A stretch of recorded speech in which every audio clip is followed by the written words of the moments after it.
Welcome back to this course. போன வீடியோவில் நம்ம எப்படி ரெண்டு நம்பரை வந்து ஸ்வாப் பண்ணுறது அப்படிங்கிறத பார்த்தோம். இப்போ வந்து எப்படி வேரியபிளுக்கு நேம் வைக்கலாம் அப்படிங்கிறத தான் வந்து பார்க்க போகிறோம். விச் மீன்ஸ் வேரியபிளுக்கு நேம் வைக்கிறதுக்குன்னு ஒரு சில ரூல்ஸ் இருக்குது. அதை தான் வந்து இந்த வீடியோவில் வந்து பார்க்க போகிறோம். So let's get started. Paper and பென்னெல்லாம் வந்து எடுத்துக்கிட்டு ரெடியாக வந்து இருங்க. ஸோ நோட்ஸ் எடுங்க. ஸோ நீங்களாக நோட்ஸ் எடுத்தால் மட்டும்தான் வந்து உங்களுக்கு வந்து அண்டர்ஸ்டாண்ட் பண்ணிக்கவோ இல்லை ரீகால் பண்ணிக்கவோ ரொம்ப ஹெல்ப்ஃபுல்லாக இருக்கும். ஃபர்ஸ்ட் ஆஃப் ஆல் நீங்கள் வேரியபிளுக்கு நேம் வைக்கிறப்போ நீங்கள் வந்து மீனிங்ஃபுல்லாக வந்து நேம் வைக்கணும். Wait a minute. மீனிங்ஃபுல்லாக நேம் வைக்கணும். ஃபார் எக்ஸாம்பிள் நான் இப்போ வந்து இந்த இடத்துல வந்து இன்புட் அப்படின்னு வந்து கொடுக்குறேன். 1 செகண்ட். இன்புட் அப்படின்னு போட்டு வாட் இஸ் யுவர் நேம் அப்படின்னு வந்து போட்டேன். ஸோ இதுக்கு நான் வேரியபிளுக்கு ஒரு நேம் வைக்கிறப்ப நான் வந்து இந்த இடத்துல வந்து நேம் அப்படின்ட்டு வந்து வேரியபிள் நேம் வந்து நான் வந்து சூஸ் பண்ணுறேன். ஏன் இப்படி நான் நேம் அப்படின்னு கொடுத்தா, இப்போ ஃபார் எக்ஸாம்பிள் நீங்கள் வந்து லைக் 1 வருஷமோ இல்லை 6 மாதமோ இல்லை 2 வருஷமோ வந்து கழித்து நீங்கள் வந்து இந்த கோடை வந்து பார்த்தா உங்களுக்கு புரியணும். ஓகே, நம்ம வேரியபிள் நேம் கொடுத்துருக்கோம் அப்படின்ட்டு.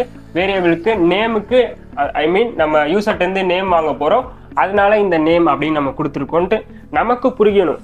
யூ கேன் ஆல்சோ நீங்கள் வந்து இல்லை நீங்கள் இந்த இடத்துல ஏ அப்படின்னு வந்து கொடுக்கலாம், இல்லை உங்களுக்கு வாட் எவர் இட் இஸ் நீங்கள் பி இந்த மாதிரி எது வேணாலும் கொடுத்துக்கலாம். பட் ஆனால் உங்களுக்கு லைக் ஃப்யூச்சரில் நீங்கள் வந்து அண்டர்ஸ்டாண்ட் பண்ணணும், வந்து புரிஞ்சுக்கணும் அப்படிங்கிறதுக்காக லைக் மீனிங்ஃபுல்லாக வந்து கொடுக்கணும். இப்போ ஃபார் எக்ஸாம்பிள் நான் இந்த இடத்துல ஏஜ் அப்படின்னு கொடுத்தேன்னா இந்த இடத்துல வந்து கரெக்டாக இருக்காது. ஆனால் வந்து இதுவுமே வந்து ரன் ஆகும். பட் இருந்தால் நீங்கள் வந்து மீனிங்ஃபுல்லாக வந்து வைக்கணும். இப்போ நான் வந்து இந்த இடத்துல வந்து வாட் இஸ் யுவர் ஏஜ் அப்படின்னு கொடுக்குறப்ப இப்போ நான் ஏஜ்னு கொடுத்தா நமக்கு வந்து ரீடபுளாக இருக்கும். நம்ம ஃப்யூச்சரில் வந்து பார்த்தோம்னாலும் நமக்கு வந்து அண்டர்ஸ்டாண்ட் பண்ணிக்கிறது மாதிரி இருக்கும். ஸோ ஐ ஹோப் நீங்கள் இதை புரிஞ்சிருப்பீங்க அப்படின்ட்டு. நம்பர் 2 வந்து பார்த்தீங்கன்னா நீங்கள் ஆல்ஃபா நியூமரிக் கேரக்டரில் வந்து நேம் வந்து வைக்கணும். Alpha numeric character which means அதில் capital A to small Z வரைக்கும் இருக்கலாம். சாரி, கேபிட்டல் Z வரைக்கும் இருக்கலாம். And small A to small B இருக்கலாம். அண்ட் 0 to 9 இருக்கலாம். அண்ட் அண்டர் ஸ்கோர் வந்து இருக்கலாம். இப்போ ஃபார் எக்ஸாம்பிள் வந்து அண்ட் ஸ்பெஷல் கேரக்டர்லாம் இருக்கக்கூடாது. லைக் ஹேஷ்டேக், கமா இந்த மாதிரி எதுவும் இருக்கக்கூடாது. அண்ட் ஸ்பேசஸும் எதுவும் இருக்கக்கூடாது. நவ் ஃபார் எக்ஸாம்பிள் வந்து பார்த்தீங்கன்னா இப்போ 1 ஏஜ் அப்படின்னு வந்து பார்த்தீங்கன்னா அண்ட் நம்பர், அதாவது நம்பர் வந்து நியூமரிக் வந்து ஸ்டார்டிங்லேயே வந்து ஆரம்பிக்கக்கூடாது. ஸோ விச் இஸ் இது வந்து இன்வேலிட். இப்போ நீங்கள் ஏஜ் _1 அப்படின்னு வச்சிங்கன்னா இது வந்து ஓகே, இட்ஸ் வந்து வேலிட். அண்ட் இன்னொன்று ஸ்பேஸ் ஏஜ் அப்படின்னு சாரி ஸ்பேஸ் இல்லை, இது வந்து அண்டர்ஸ்கோர் ஏஜ் அப்படின்னு வச்சாலும் இது வந்து வேலிட். அண்ட் ஸ்பேஸ் வந்து நீங்கள் இப்போ ஏஜ் ஸ்பேஸ் 1 அப்படின்னு வச்சிங்கன்னா இது வந்து invalid. I hope you got my point. Special கேரக்டர்னா உங்களுக்கு ஆல்ரெடி தெரியும். இந்த மாதிரி கரன்சி, இந்த மாதிரி டாலர், லைக் அதர் ஐஃபோன் இந்த மாதிரி எதுவுமே வந்து யூஸ் பண்ணக்கூடாது. Now we are going to talking about multi variables names. So எப்படி வந்து நேம் வைக்கலாம் அப்படிங்கிறத வந்து பார்க்க போகிறோம். ஸோ இதில் வந்து நிறைய டைப்ஸ் இருக்குது. நம்ம இப்போ ஒரு 3 டைப் வந்து பார்க்க போகிறோம். ஸோ இது வந்து பார்த்திங்கன்னா கேமல் கேஸ். இப்போ ஃபார் எக்ஸாம்பிள் வந்து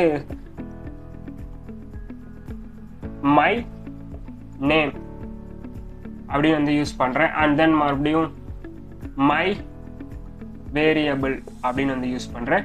இது வந்து பார்த்தீங்கன்னா கேமல் கேஸ், விச் மீன்ஸ் நம்ம செகண்டாக வந்து அடிஷ்னலாக ஏதாச்சும் ஒரு வேரியபிளுக்கு நேம் வைக்கிறோம்னா அது வந்து பார்த்தீங்கன்னா கேப்ஸில் இருக்கும்.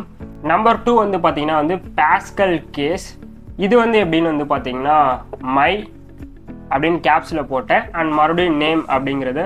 நீங்கள் ஏதாச்சும் ஒரு புதுசாக லைக் அடிஷ்னலாக ஏதாச்சும் ஒரு நேம் ஆட் பண்ணுறீங்கன்னா அது வந்து ஃபுல்லாகவே வந்து கேப்ஸில் இருக்கும். மை வேரியபிள் இப்படி வந்து நீங்கள் யூஸ் பண்ணிக்கலாம். இந்த வேர்டும் கேப்ஸில் இருக்கும், இந்த வேர்டும் கேப்ஸில் இருக்கும். அண்ட் நம்பர் 3 வந்து பார்த்தீங்கன்னா மோஸ்ட்டாக எல்லோரும் யூஸ் பண்ணுவாங்க, நானும் இதான் வந்து யூஸ் பண்ணுவேன். இது வந்து பார்த்தீங்கன்னா ஸ்னேக் கேஸ். இது வந்து பார்த்தீங்கன்னா மை நேம் அப்படிங்கிறத அண்டர்ஸ்கோர் யூஸ் பண்ணிக்கலாம். அண்ட் இன்னொன்று மை எல்லாமே வந்து லைக் கேப்ஸில் இல்லாமல் ஸ்மாலில் இருக்கும். நம்ம இந்த அண்டர்ஸ்கோர் யூஸ் பண்ணி வேரியபிள் அப்படின்னு வச்சுக்கலாம். இங்கிட்ட நம்ம எக்ஸ்ட்ரா ஆட் பண்ணுறதுனால கூட மை வேரியபிள் அண்டர்ஸ்கோர் யூஸ் பண்ணி நேம் அப்படின்னு வந்து யூஸ் பண்ணிக்கலாம். ஸோ இந்த மாதிரி தான் வந்து நம்ம வந்து வேரியபிள்ஸ்க்கு வந்து நேம் வைக்கணும். இப்போ நான் வந்து உங்களுக்கு ஒரு எக்ஸசைஸ் வந்து தரப்போகிறேன். இதை வந்து நீங்கள் லைக் எது கரெக்டாக வேலிட் அப்படிங்கிறது வந்து சொல்லணும்.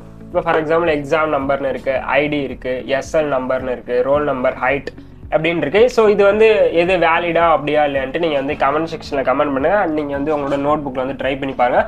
அண்ட் இப்படி நான் வந்து வேரியபிளுக்கு வந்து நேம் வச்சுருக்கேன். லைக் வேரியபிளுக்கு நேம் வச்சு ஒரு வேல்யூ கொடுத்துருக்கேன். ஸோ இதில் எதெல்லாம் கரெக்டு அப்படிங்கிறதையும் வந்து கமெண்ட் செக்ஷனில் கமெண்ட் பண்ணுங்கள். அண்ட் நீங்கள் வந்து ஃபைண்ட் அவுட் பண்ணுங்கள். ஐ ஹோப் நீங்கள் இந்த எக்ஸசைஸை கரெக்டாக வந்து பண்ணிடுவீங்க அப்படின்னு நினைக்கிறேன். நெக்ஸ்ட் வீடியோவில் நம்ம டேட்டா டைப்ஸ் வந்து பார்க்கலாம். Stay connected for next video. Praveen.